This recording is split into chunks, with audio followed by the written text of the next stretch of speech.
संपूर्णा अपनी 5 बेटियों के साथ रहती थी। वो एक गरीब औरत थी जो सिलाई का काम करके किसी तरह अपनी बेटियों का पेट पालती थी। आ जाओ बेटा, खाना खा लो। माँ, खाने में क्या बनाया है? बेटा, आज तो मैंने बस चटनी पीसी है। व्हाट? माँ, हम पिछले 4 दिन से बस चटनी ही खा रहे हैं। हाँ, जानती हूँ। कल मैं बड़ी मालकिन से सिलाई के पैसे ले आऊंगी, उसके बाद मैं जरूर कुछ अच्छा बना दूंगी। रोज रोज आप यही बोलती हो। मुझे नहीं खानी चटनी से रोटी। गौरी मुंह बनाकर बैठ गई कि तभी उसे मोबाइल की स्क्रीन पर अपने बॉयफ्रेंड के मैसेज की नोटिफिकेशन दिखाई दी। डियर, मैं आज तुम्हारा गार्डन में इंतजार करूंगा। आ जाना, फिर हम साथ में घूमने चलेंगे। That's great. अब मैं इस बोरिंग चटनी रोटी से भी बच जाऊंगी। गौरी ऐसा सोचकर अपना बैग उठाकर बाहर जाने लगी। अरे गौरी, कहाँ जा रही है? कुछ अच्छा खाने। अरे पर गौरी ने संपूर्णा की बात पर ध्यान ही नहीं दिया और वो राज से मिलने चली गई। उसकी 5 ही बेटियां एक ही घराने के 5 भाइयों को पसंद करती थी और ये बात संपूर्णा को पता भी नहीं थी। हे भगवान, मुझे भी तू इतना दे दे कि मैं कम से कम अपनी बेटियों की ख्वाहिशों को तो पूरा कर ही पाऊं।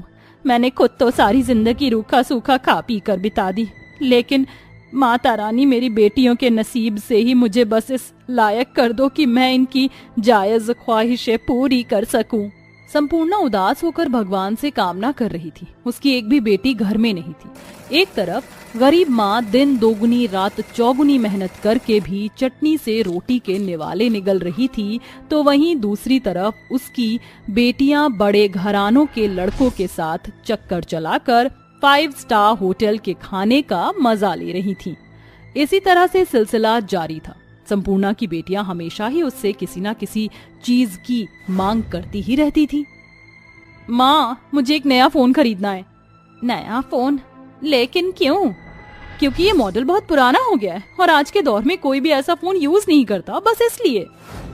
फोन का काम बात करना होता है और तेरा फोन अभी बिल्कुल सही है। बेटा, इस तरह अपनी गरीब माँ से ऐसी फरमाइशें मत किया करो। जब मैं उन्हें पूरी नहीं कर पाती हूँ तो मुझे बहुत दुख होता है। आपको आपके दुख की पड़ी है। जानती हो, इसे किसी के सामने निकालते हुए भी मुझे कितनी शर्म आती है, लेकिन आपको इससे क्या? आप तो अपनी बेटी की परेशानी समझने से रही, उल्टा मैं ही आपके दुख के बारे में सोचूं, है ना? अंजलि अपनी माँ को ऐसे ही अलपल बकती हुई चली गई। बेचारी संपूर्णा लाचार सी बस उसे देखती रह गई। ऐसे ही दिन बीत रहे थे और एक दिन संपूर्णा की 5 ही बेटियां अपने अपने पसंद के लड़कों राम, राज, रोहन, रौनक और रोहित से शादी करके अपने घर पहुंची। बेटा, ये सभी? माँ, ये आपके दामाद हैं। दामाद? अब ज्यादा आंखें मत फाड़िए। ये लड़के हमारी पसंद हैं तो हमने इनसे शादी कर ली। शादी वो भी बिना बताए? इतना क्यों चौंक रही हैं? आजकल ऐसे शादी करना बिल्कुल आम बात है। हम तो फिर भी लौट आए, वरना आजकल के लोग ऐसे शादियां करके अपने माँ बाप को अपना चेहरा तक दिखाते नहीं है।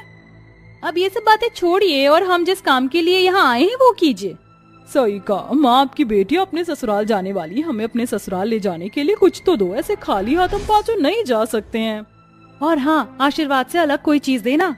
अपनी बेटियों की बात सुनकर संपूर्णा का दिमाग चकरा गया। वो आखिर इतनी जल्दी अपनी बेटियों को क्या देती? बेचारी लाचार माँ को बस एक ही रास्ता नजर आया। अभी तो कुछ भी नहीं है, लेकिन तुम कुछ देर यहीं घर में रुको, मैं कुछ लेकर आती हूँ। संपूर्णा ऐसे बोलकर चली गई। उसकी बेटियां अपने अपने पतियों के साथ घर पर ही उसका इंतजार कर रही थी।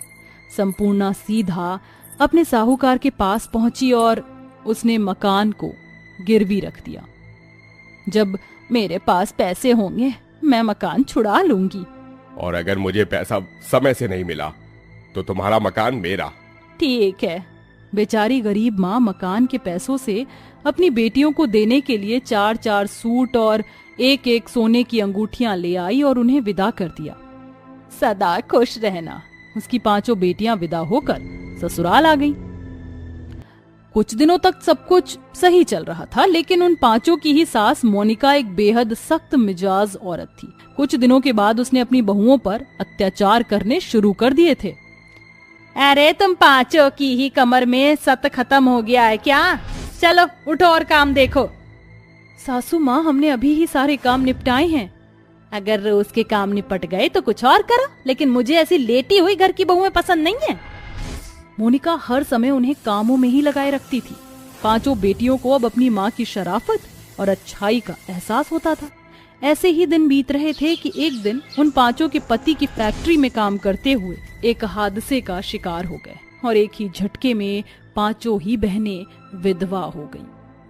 तुम पांचों की पांचों ही मनहूस हो। तुम्हारे मनहूस कदम मेरे घर से मेरे चिराग ले गए। सासू माँ, हम भी दुखी हैं, हमने भी अपने पति खोए हैं। चुप करो, तुम्हारी वजह से मेरे बेटों की जान गई है। अब मैं तुम्हें इस घर में और बर्दाश्त नहीं करूंगी। निकल जाओ मेरे घर से। ऐसा मत कहिए सा। चुप, एकदम चुप, तपा हो जाओ पांचों की पांचों।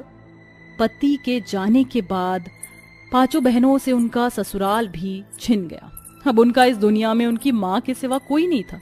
पांचों बहनें नजरें झुकाकर अपनी माँ के ही पास पहुंची। हमें माफ कर दो माँ, हम आपको मुंह दिखाने के भी लायक नहीं है। पांचों बहनों ने माफी मांगते हुए अपनी पूरी कहानी सुना दी। माँ कभी नाराज नहीं होती है। ये घर कल भी तुम्हारा था और आज भी है। अंदर आ जाओ मेरे आंगन की चिड़ियाओं। संपूर्णा ने अपनी बेटियों को घर में बुला लिया। उसने उन सभी को प्यार से बनाकर खाना खिलाया और फिर, अब तुम सभी आराम करो, मैं अभी आती हूँ। संपूर्णा अपनी बेटियों को सुलाकर एक जंगल में आ गई। कल को साहूकार पैसे लेने आ जाएगा। मेरे पास तो फूटी कौड़ी भी नहीं है। मैं कल को अपनी बच्चियों के साथ कहाँ जाऊंगी? संपूर्णा ऐसे सोचकर रो ही रही थी कि तभी उसे जंगल में एक बूढ़ी औरत दिखाई दी। बहन, 2 दिन से भूखी हूँ, कुछ खिला दो। जी जरूर, आप मेरे साथ आओ। संपूर्णा उस बूढ़ी औरत को अपने घर ले आई और उसे खाना खिलाया। खाना खाते ही वो औरत एक परी में बदल गई और संपूर्णा को एक थैली देते हुए बोली, मेरी मदद करने के लिए शुक्रिया। ये तोहफे के रूप में मेरी तरफ से तुम्हारे लिए जादुई दाने हैं। आज रात तुम इन्हें अपने आंगन में बो देना, फिर देखना कमाल। ऐसे बोलकर वो परी उड़ गई। संपूर्णा ने वैसा ही किया जैसा उसने बोला था। अगली सुबह जैसे ही संपूर्णा उठकर बाहर गई तो उनकी आंखें 4 हो गईं। उन दानों को बोने की वजह से वहां एक पेड़ उगाया था जिस पर सोने की साड़ियां लटक रही थीं। देखो माँ, सोने की साड़ी, सच में सोना ही है। कमाल है माँ, क्या हम इन्हें पहने? जरूर। पांचों बहनों ने अपनी पसंद की साड़ियां चुन ली और उन्हें पहन लिया। अरे वाह, देखो मैं कितनी सुंदर लग रही हूँ, जरा मुझ पर तो नजर डालो। पांचों बहनें उन्हें पहनकर बहुत ज्यादा खुश थी। उन्हें खुश देखकर संपूर्णा भी बहुत खुश थी। उस दिन संपूर्णा को इसकी मेहनत और अच्छी नियत का इनाम मिला था। संपूर्णा ने उस पेड़ के सहारे अपने सभी कामों को अंजाम दिया। उसके दिन अब पूरी तरह बदल चुके थे और अब सभी बेफिक्र होकर खुशी खुशी रहते थे।